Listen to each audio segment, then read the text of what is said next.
వదిలుండలేక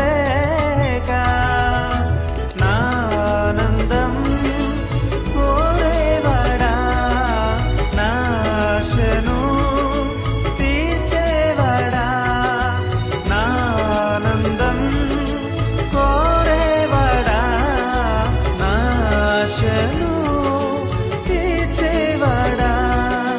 క్రియలున్న ప్రేమ నీది, నిజమైన ధన్యత నాది. యేసయ్యా యేసయ్యా